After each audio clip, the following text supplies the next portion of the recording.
السلام عليكم ورحمة الله وبركاته. أهلا بكم في حلقة جديدة من برنامج اللعيب على MBC مصر. ليلة بيضاء النهاردة، الزمالك بيفوز على بيراميدز.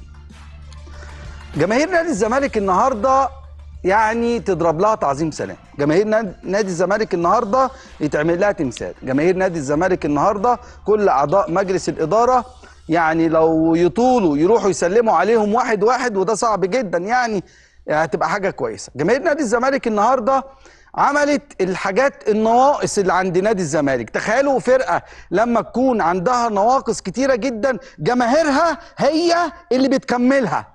والله والله اللاعب رقم واحد بجد في منظومة نادي الزمالك هو جماهير نادي الزمالك. جماهير نادي الزمالك النهارده جايه بتعمل ملحمه. احنا الزمالك ولا نسيته؟ هي الجماهير بتقول كده، احنا الزمالك ولا نسيته؟ بتفكر اللعيبه. كان فيه هدوء غريب، الزمالك كان ممكن يكسب من بدايه المباراه، صعبها على نفسه، كان فيه هدوء في الريتم، الجماهير صحت الدنيا فوقه. هي دي الجماهير، هو ده دورها. برافو جماهير نادي الزمالك بصراحه، برافو جماهير نادي الزمالك، برافو جماهير نادي الزمالك. يعني الدخله، الحركات اللي عملوها اثناء المباراه وبعد المباراه وقبل المباراه والاحتفالات، يعني لو قعدت اسقف للصبح لجماهير نادي الزمالك يستاهلوا. بص الدخله شيك، بصوا الدخله 6 5 4 3 2 1، راحوا كاتبين البطوله. بطوله ايه؟ حاجه يعني كتبوا كلمتين كده، حاجه عبقريه، حاجه كده عبقريه بتفكرني بجماهير بروسيا دورتموند والجماهير الكبيره العريقه والجماهير اللي يعني واحسن منهم والله، جماهير ليفربول وجماهير ريال مدريد. يعني شوف الجماهير بتعاني معاناه كبيره في التذاكر وفي التيكت وفي حاجات كتير جدا جدا جدا. مش عارف اقول ايه والله لجماهير نادي الزمالك، لان بجد النهارده خدوا اللقطه. هم اللي خطفوا الشاشه النهارده. عارف اما لعيب يخطف طبعا بزيرة عريس النهارده، برازيلي اصلي، برازيلي بجد، لكن الجماهير هي اللي خطفت كل حاجه النهارده. جماهير نادي الزمالك، والزمالك بيقترب خطوه من الدوري. لسه بدري، اللي يقول لك الدوري انتهى قول له لسه بدري. قول له لسه بدري.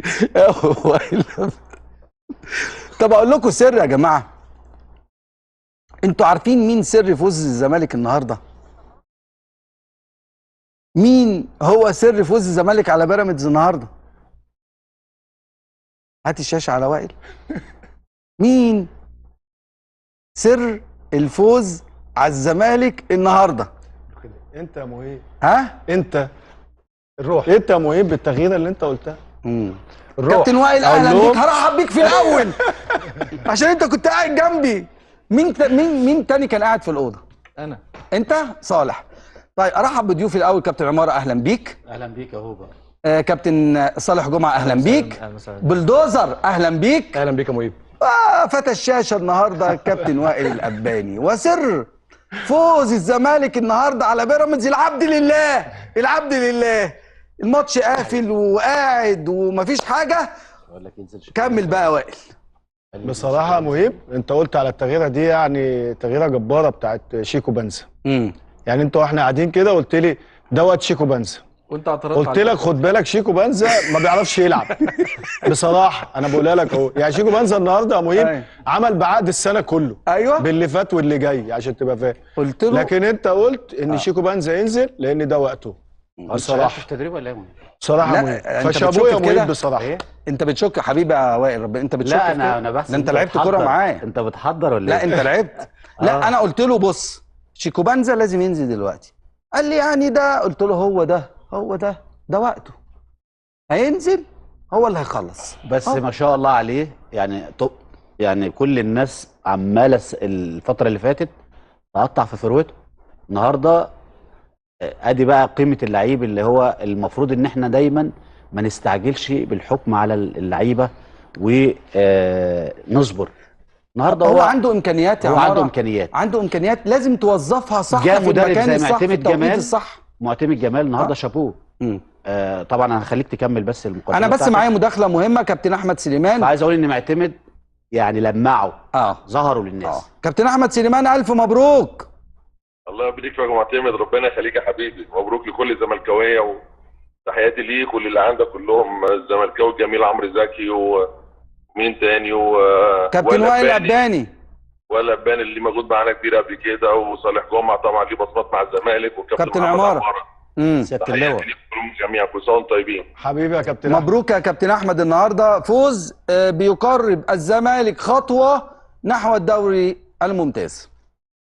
لا الحمد لله، مباراه صعبه جدا، فريق بيراميدز فريق محترم، لكن الزمالك الحمد بجماهيره ومدير فني وادارته ولاعيبته قدروا نعدوا مباراه صعبه جدا جدا جدا، يعني يمكن هو عنق الزجاجه للوصول للدوري ان شاء الله باذن الله، والحصول على الدوري بنسبه كبيره جدا ان شاء الله. دلوقتي بقى الدوري في ايدينا احنا ان شاء الله، الاربع ماتشات نكسبهم ونخلص الجيم بدري، وتبقى فرحه كبيره جدا مع بطوله افريقيا ان شاء الله، وبطوله الدوري حدث كبير من فتره كبيره ما تتاخرش مع نادي الزمالك.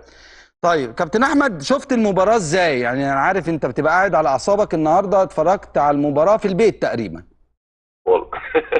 برضه والله العظيم كنت خارج مصر، والله كنت خارج مصر، وكنت بس ظروفي ما لحقتش ان انا الحق للاسف يعني. صادق. والموضوع ان الناس كتير كانت عايزه تيجي المباراه وضغوط كتيره جدا وتجهز المباراه، كل ده كان مخلينا مركزين بحاجه ثانيه، لكن كنا سايبين التشجيع كله للجماهير.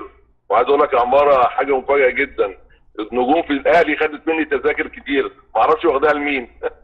لا استنى. طبعا يا كابتن احمد. انت ما طلبتش، لا يا عم استنى بس. لا انا طلبت الماتش اللي فات والله العظيم، والله امبارح في الصحراوي وانا مسافر بالليل، واحد نجم كبير لا داعي لذكر اسمه خد مني 4 تذاكر. طب ايه المشكله يا كابتن احمد؟ ايه المشكله يعني؟ ايوه كويس، فده يعني كويس، عايزين بس يبقى في روح كده حلوه، وانت حضرتك تدي تذاكر وانا ادي تذاكر. لا معلش، الروح الحلوه دي في شباب بلوزداد، ده خدوا منه تذاكر لماتش بيراميدز. لا اصحى، لا معلش تعالى هنا، ده مش بيلاعب اتحاد العاصمه ولا شباب بلوزداد، يعني الاهلاويه خدوا منك انا بتكلم تذاكر ماتش الزمالك وبيراميدز. الاهلاويه عايزين الزمالك ياخد الدوري اللي هم ما خدوش.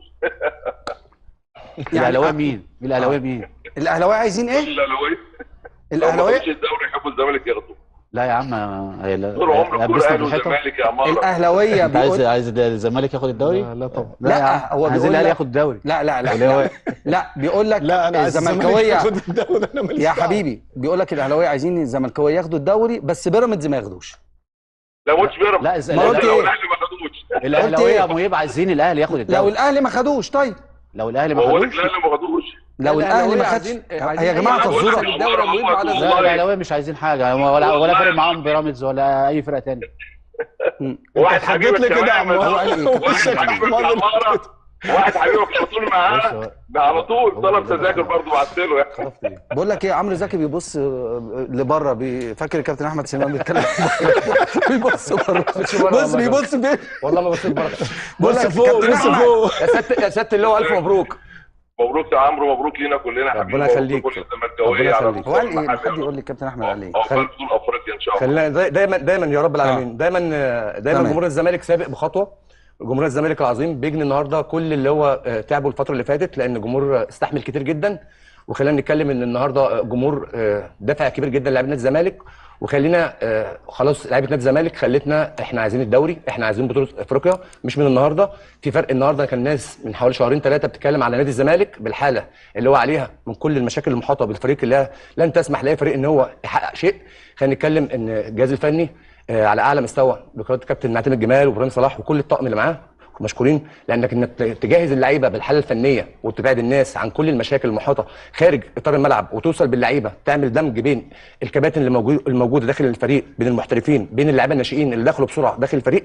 وان انت النهارده بدل ما كان الناس بتقول لو الزمالك حقق ثالث او حقق رابع، النهارده الناس مستنيه منك بطوله في الكونفدراليه مستنيين منك النهارده وانت قدها ان شاء الله، لسه خطوه. تمام. والدوري احنا واخدين كل ماتش تمام. وماتشه. مبروك نادي الزمالك ونستناكم في اللي جاي كلنا طيب. وراكم. شايف